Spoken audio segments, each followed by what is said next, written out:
হুমায়ুন কবির তিনি বলেছিলেন যে বিরোধী আসনে থাকলে 24 ঘন্টাও লাগতো না শায়েস্তা করতে। সেই বক্তব্য থেকে পিছু হটলেন হুমায়ুন কবির, পুলিশ সুপারের সঙ্গে বৈঠক করেন তিনি, এবং এই বৈঠকের পর হুমায়ুন কবির একেবারে পুরো 180 ডিগ্রি তিনি ঘুরে গিয়ে বলেন যে এই বক্তব্য তিনি প্রত্যাহার করছেন। এবং এই জায়গায় দাঁড়িয়ে পুলিশ থেকে যে বক্তব্য অনুব্রত মণ্ডলের পরে, যেখানে হুমায়ুন কবিরকে নিয়ে নতুন করে বিতর্ক দেখা দিচ্ছিল, বিতর্ক মাথাচাড়া দিচ্ছিল, সেই জায়গায় দাঁড়িয়ে পুলিশ নিয়ে বক্তব্য প্রত্যাহার করেছেন ভরতপুরের বিধায়ক।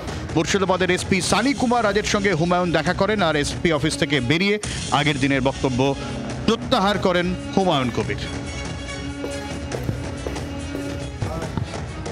আগে ঠিক কি বলেছিলেন হুমায়ুন কবির, আর এসপি অফিসের থেকে বেরিয়ে হুমায়ুন কবিরের কি বক্তব্য, দুটো বক্তব্যই শোনো। মুর্শিদাবাদের বেশ কিছু থানা, যেমন ওই ঘটনাটা ঘটেছে শামশেরগঞ্জ থানায়, এখনো লালগোলা থানা, বড়ুয়া থানা, আমার ভরতপুর থানা, এমন কিছু কিছু কর্মকাণ্ড চলে। আমি যদি বিরোধী আসনে থাকতাম 24 ঘন্টা সময় লাগতো না এসব শায়েস্তা করতে।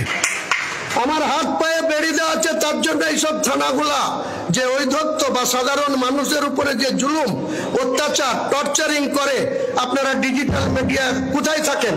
কেন এই খবরগুলো আপনারা করতে পারেন না? কিসের ভয় আপনাদের? আপনারা সৎ সাহস নিয়ে এসব খবরগুলা করুন। পুলিশের চমকানি থেকে ভয় করবেন না।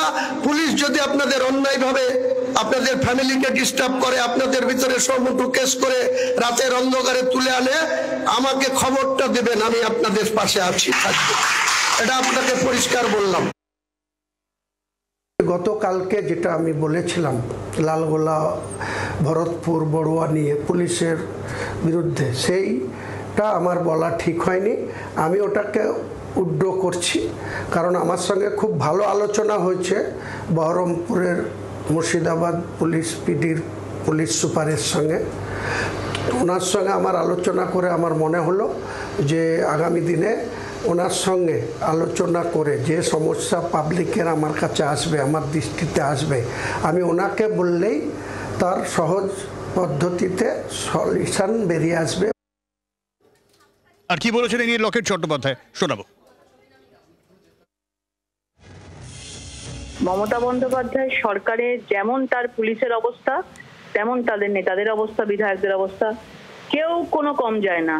যেমন তাদের মুখের ভাষা, অনুব্রত মণ্ডল থেকে শুরু করে তারা পুলিশকে যেভাবে বাড়ির মহিলাদেরকে নিয়ে যে ধরনের নোংরা মন্তব্য করছেন, এবং তারপরে আজকে আরেকজন বিধায়ক তিনিও আজকে এই ধরনের মন্তব্য করছেন পুলিশদের নিয়ে, এবং আজকে পুলিশদের শোনা ছাড়া কোনো উপায় নেই।